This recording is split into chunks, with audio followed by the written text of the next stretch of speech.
For the second episode of the Terminal Vengeance podcast, Jack Carr, the creator of the Terminal List, and I discuss his first nonfiction book, Targeted Beirut. Targeted tells the story of the 1983 Marine barracks bombing, which is the Marine Corps' greatest single-day loss of life since World War II, and the untold origin story of the War on Terror. He also allowed me to ask a bit about the show, which I wasn't prepared for, but it was great to finally talk to him. When I first created the channel, there were a few things I was really looking forward to. This was at the top of my list. Without any further ado, here's Jack Carr. So great to meet you in person. I'll tell you what, I send your videos every time there's the YouTube. I send it out to the executive production team on the shows, and they're like, man, this kid, how's he doing this? How's he figuring all this out? Like, you're closer than anybody. You're so close on everything that you send. So it's really cool. Thank you. Well, I really enjoyed reading Targeted, and I learned a lot. And I'll read anything you write. I was super excited to hear that you were writing nonfiction. I'm just a huge fan. Oh man, I love that. And how did you learn to do all that editing and the YouTube stuff? Well, I kind of figured it out by doing and a whole lot of trial and error. Yeah, good for you. Oh my goodness, the social media stuff is so hard. I don't know how you do the videos and YouTube and everything else. It's just, it's a lot. I've just recently started to hire some people that can help me do all that stuff so I can focus on writing. Oh my goodness, yeah, you do a great job. I love those things. Every time one pops up, I'm like, yes, awesome. Let's see what he has to say. I'm a big fan. You could have chosen any subject for your first nonfiction book. Why Beirut? Yeah, so I always knew I would do something nonfiction. As you know, I weave a lot of history into the books as it is, into the thrillers, and talk about history as much as I can on social media, try to capture some of the lessons, and at the very least, try to do my part to make sure we don't forget some of these things. So I always knew I would do something in the nonfiction space. And then as I thought I built up enough political capital with Simon & Schuster to be able to pitch the next idea, then I did. And in the lead up to that, I wrote down about 3 pages worth of different terrorist events, probably from end of World War II, let's say, up to today. Unfortunately, there's a lot to choose from. And I kept going back to Beirut 1983 because it was such a pivotal moment. For a little bit there, I was thinking about 1979 Iranian hostage crisis, but so many books have been written on that. And then I looked at books that have been written about Beirut 1983, in particular, the headquarters and barracks bombing, the Marine Corps element there. And there wasn't really the one book that you could point to and say, like, if someone asked me, hey, what should I read on this event? There wasn't the one that just jumps to mind that you can say, oh, you have to read this book. There's been a couple written, 2, possibly 3, they're on the shelves back there. But they're written a long time ago through a singular person's perspective. And so there wasn't that seminal work yet, is the point. And so I pitched Simon & Schuster on it, said, I want to do this series. I want to start with this. And they said, let's do it. And I said, I want to work with a historian, though, make sure I do this right and do all the legal stuff, annotating everything correctly and just making sure it's done right. And they said, who do you want to work with? And I said, well, this guy, James Scott, I love his work. I didn't know anything about him. That's the other part. I didn't know anything about this guy. All I knew was his work. He had 5 other books, 4 on World War II, 1 on the USS Liberty. And so they said, well, who's his agent? And I had the books right there. And I was looking at, let me look in the acknowledgments, see who he thanks. And I was looking in either in the author's note or the acknowledgments. And I said, well, he's thanking someone named John Glessman. And my editor, Emily Bessler Books, which is an imprint of Simon & Schuster, Atria, she's like, that's my husband. He's an editor at another company. And I was like, oh, fantastic. So they linked us up and we jumped on a call and hit it off. And now we're dear friends. But it was amazing to work with him because he really knows what he's doing, a respected historian, Pulitzer Prize finalist, and just a great guy. So, but Beirut, I kept coming back to it. Out of all those events that I was looking at that I wrote down, and I remember as a kid, I had the Newsweek and the Time magazine were on our kitchen table when this event happened. And I already knew that I was going to go in the military. I was always focused on that since I was very young. And I knew somehow that the wars of the future, that mine would involve terrorism. especially because I was focused on special operations. So anything I could find on special operations, I was reading. My mom was a librarian, so I grew up surrounded by books and a love of reading. So back then, of course, you could find the end of the internet when it came to searching for things. It was called the library, and you'd go there and you'd get to the, well, this is the last book that I can possibly find on special operations. And okay, so you found the end of the internet there. But I was always reading. So anything current events like that would come across. I remember the Falklands War. I remember every day looking at the newspapers that we got at our house and looking for pictures of what was going on there. I distinctly remember 1979 Iranian hostage crisis, and I remember being in school. I was in a Catholic school at the time, and they took us to church so we could pray for everyone that was involved, and that stands out in my head. I remember those photos. I remember watching Walter Cronkite. So we had my family was readers, and you couldn't watch news 24/7 back then, but it was 6 o'clock that news would come on. So, which I actually like a little better looking back. It's that you had time for these certain things, and then there was time to do other things. So it wasn't going 24/7. But those magazines that I have in the other room actually now, they stood out to me and really impacted me. I just kept coming back to Beirut 1983, and it was a natural place to start as well because it's such a turning point in our relationship with the Middle East, and it's really the basis and the model for everything that's transpired since through the lens of Iran and its proxy forces. So there was really no question when I took a breath and thought about it. There really was no question. It's time to start this series with Beirut 1983. Hezbollah really made their first big impressions in Beirut. Targeted is so timely because it seems like we keep on hearing about them.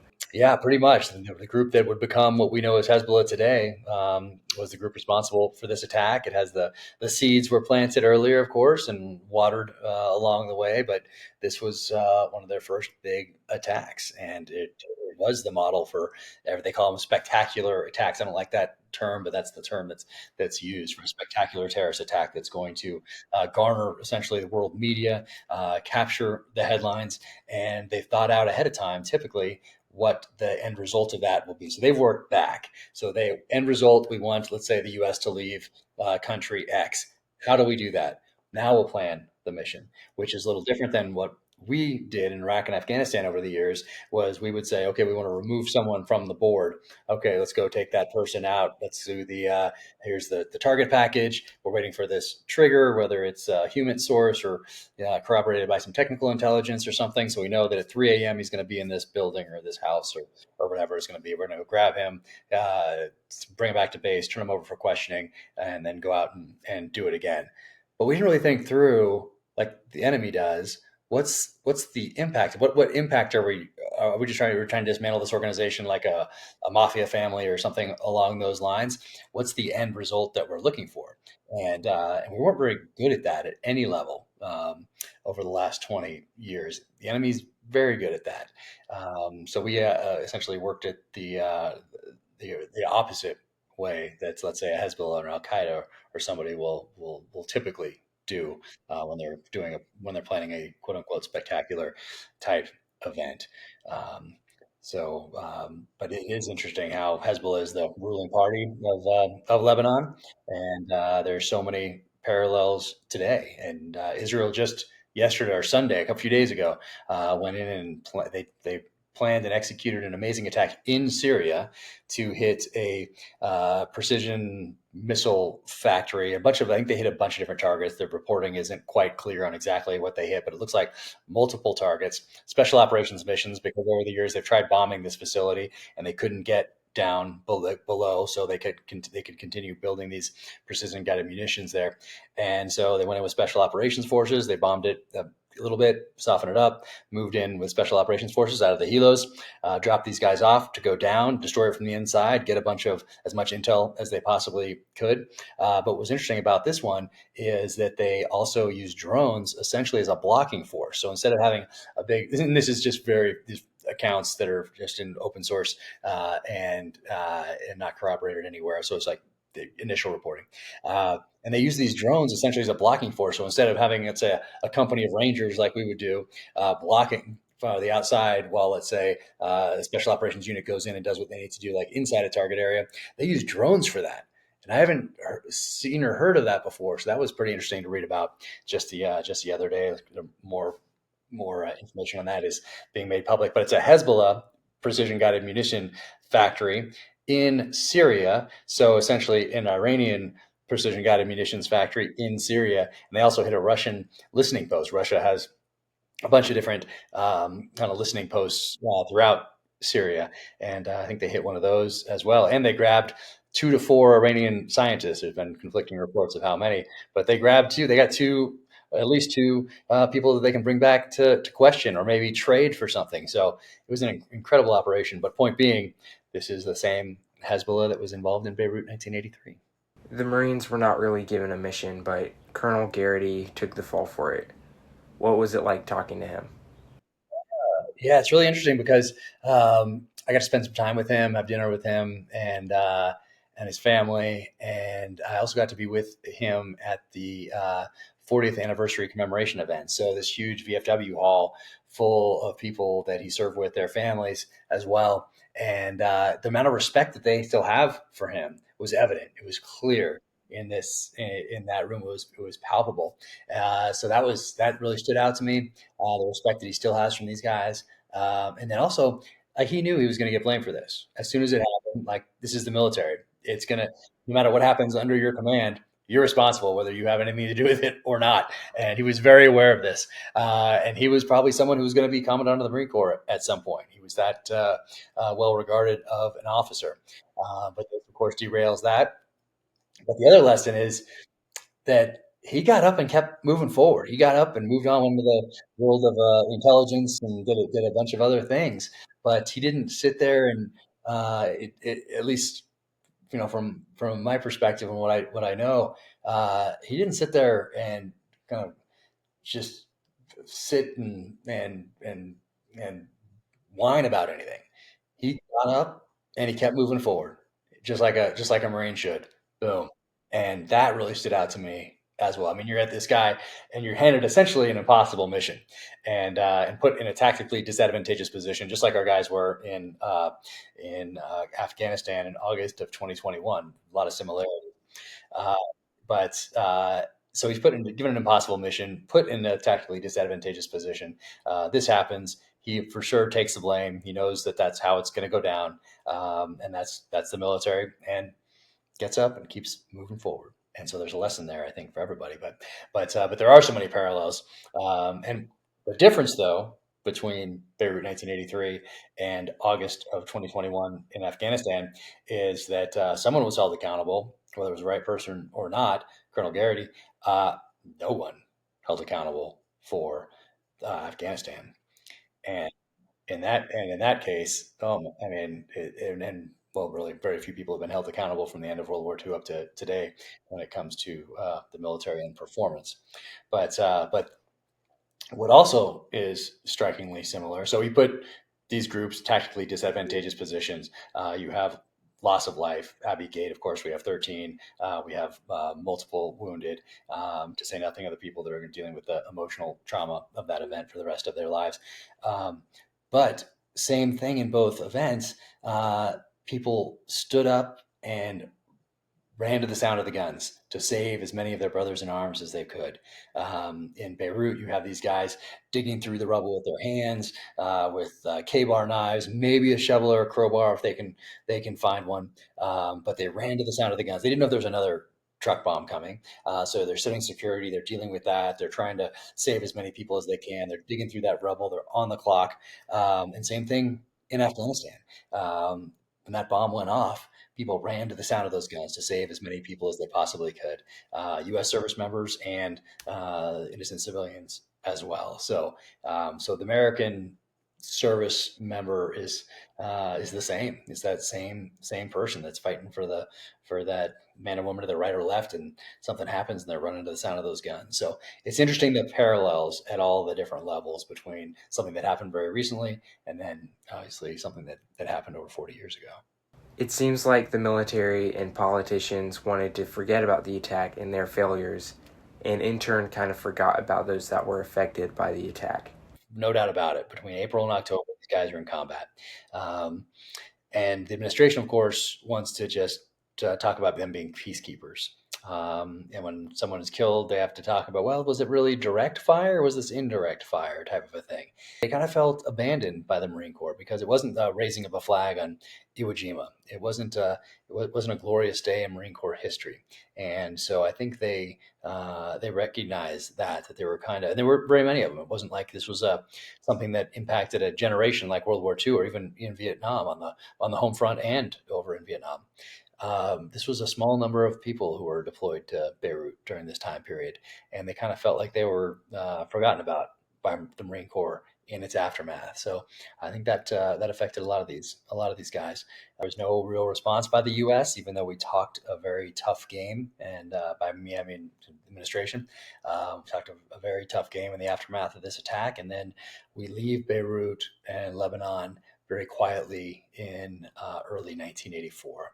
So that teaches the enemy something. It taught Iran that proxies work, and they've been using proxies very effectively ever since. Many lessons can be learned from Beirut and many other times in history. What keeps us from learning these lessons, and how do we make it better? Great question. And certainly a lot of it has to do with these things that we carry around that are meant to distract us and keep us from really doing any deep thinking, keep us addicted. And on the other side of that, just as an author of thrillers, that's what you're competing with now. Because back when I grew up, you had to wait till 8 o'clock, 9 o'clock, 10 o'clock at night for your show to come on, whatever you're going to watch back in the 80s. And so you're waiting for Magnum or Miami Vice or Riptide or the A-Team or Knight Rider, whatever you're going to watch. But you had to wait. If you want to watch a movie, you go to a new movie coming out, you had to wait for your parents to take you on Friday or Saturday night. And you didn't have every single television show and movie available on every single TV or device anytime that you wanted. Atari 2600, not even sure if you know what that is, but it's an early video game system. And you could only play that thing for like a half hour because the graphics we thought they were great at the time, but you just couldn't spend days and days playing like you can now. Of course, there's no social media to distract you or to keep you from doing any deep thinking. That in many cases is set up to divide because it makes money for social media companies and influences whoever, and the beneficiaries are those social media companies and maybe political group, organization, whatever it might be.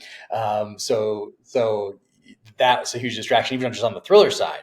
Now, when it comes to something like nonfiction or an event or doing any deep thinking or drawing lessons or anything along those lines, that's even more difficult. That's an even tougher competition today.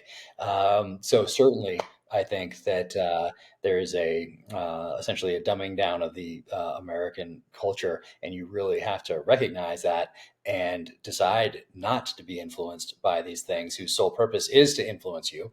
And you have to realize that a lot of these devices and platforms are not just there to influence you, but manipulate you and control actions and even thoughts. So I think the first step is recognizing that and then taking steps to counter it, which means putting the devices away, not letting these things manipulate you, and diving into the pages of history so that you can take these lessons and apply them going forward as wisdom. And we are not very good at that in this country at all, at any level. But for me as an author, it was this is the least I can do is I can try to capture these lessons, put them in a book like this, and also humanize the event because well before social media or anything like that, when you see a newspaper headline and says 241 servicemen killed, that's a big number. But you don't know any of them, and you don't know really many of those stories. You might see a rubble in the background of a newscaster who's out there holding a microphone that's reporting on what happened. You might see a photo or two in Time or Newsweek, but then it's gone, and you're on to the next thing. So what I really wanted to do is tell some of these stories. I wanted to capture the lessons, the tactical, operational, and strategic lessons, but I also wanted to humanize the event so people can read this and learn about Dr. John Hudson and who he was and how his family now had an empty seat at that dinner table forever because of this event. And The reason for that is because of a decision that's made up in the executive level at the White House, and that it filters all the way down and now has multi-generational effects on John Hudson's son, his wife. So I wanted to capture those lessons, the people that stood up in the wake of this, the people that didn't make it, the people that were buried in the rubble. I wanted to tell their story, and essentially I wanted to get out of the way of the stories and have it be, it's definitely not my book. It's not my story. It's theirs. That was very, very important to me, to humanize the event while at the same time capturing these different lessons. So that was the goal from the outset, and in the hopes that we can take some of these lessons and not have to relearn them in blood. Do I need to let you go now? You can, or you can ask about terminal list show stuff too if you want to try to get anything out of me. I don't know if I'll give it up though. I just want to let you know that I appreciate all the support on your end, and it doesn't just fire me up; it fires up the whole executive production team when I send out links to the things that you're doing. So I want to thank you for that. It's my pleasure. Dark Wolf looks like it's going to be awesome. How long were you there for filming, and what is it like to bring an original story to life? Yeah, so it was great because there's a lot of opportunity there, because now someone can't say, well, this changed from the book, this changed from the book, this changed from the book, because it's not a book. So that kind of takes that off the table. So being an original story, though, it has some links to, let's say, some of the some parts of True Believer. I will say, I'd say it sets up True Believer, and I think you even say that in one of your videos. But yeah, it was really interesting to be able to do that. So using characters that introducing a couple new ones, but also giving some backstory to some of the other characters in there. But once again, stuff that's not in a book really. So it's a lot more freedom, which is pretty cool. And we also have the same team from the Terminal List, so now we know each other even better. And there's a lot more trust built up between us and the executive levels at, let's say, Amazon. Because they saw the numbers from the first show. And so there are a lot less questions this time around as to what we're doing. So that's pretty cool. You feel like you have a lot more freedom this time around because the first one works. You've got a proven track record now. So that's it's pretty cool. And yeah, when it was in Budapest twice for this, and it was really cool to be able to film there. Beautiful city. And of course, in the outskirts as well. So it's pretty cool. And I've seen most of the episodes so far, and they're pretty dang good. I could not be more fired up for this season. I think it's gonna be good. I gotta be careful what I say because I don't want to, I know I'm gonna see it later somewhere else, so somewhere online. So I gotta be careful. But as we get closer to things, I'll be sure to stay in touch as we get closer to some other maybe events or news dropping. Awesome. True Believer's major plot point essentially played out in real life. Was it hard to figure out what had to be changed in the story? Yeah, that's a big one. So you have when you're talking about True Believer that we're working on right now. Haven't started filming yet, just working on the the scripts and everything. That's it. Yeah, I mean, Russia actually did invade Ukraine, so we can't have that be the thing that kind of gets thwarted in the book. But we're trying to keep as close to the book as possible. I would say even more so than season one, but now you have changes from season one that now impact True Believer, even if you're trying to stay close to that. And then there's all sorts of other things that need to change because of, I guess you'd say, filming timeframes and things. There's all sorts of things that come into play in filming that I was not aware of. Like sometimes you just don't get a location and you can't do it. So you got to morph and you got to switch some things. Sometimes a world event, like in this case, happens and you got to write something new around that. So I would say that there's an effort to stay even more true to the book, knowing that all these other factors that were outside of our control change the story just because of what's happened in the world since I wrote True Believer. That's a pretty good intel right there. Breaking news. Looking forward to it. Thank you for taking the time to talk. Yeah, no, I appreciate it. Appreciate the conversation, and thanks for the questions, and thanks for all your support on online and everything that you do digging into what's going on in the Terminal List world. And it's still amazing to me and the production team how you get so close on everything. I mean, most of it's all exactly right, and it's amazing. So I don't know what you're going to get into later in life, but I mean, investigations and digging into things, like you have a knack somehow for on very little information, really extrapolating exactly what's what's going on. So it's impressive. I want to thank Jack Carr for taking time out of his incredibly busy life to talk to me. I know how valuable his time is. I also want to thank Simon & Schuster for giving me a copy of Targeted early and for setting the interview up. I highly encourage you to pick up a copy of Targeted Beirut now. My review for Targeted is on Instagram and X.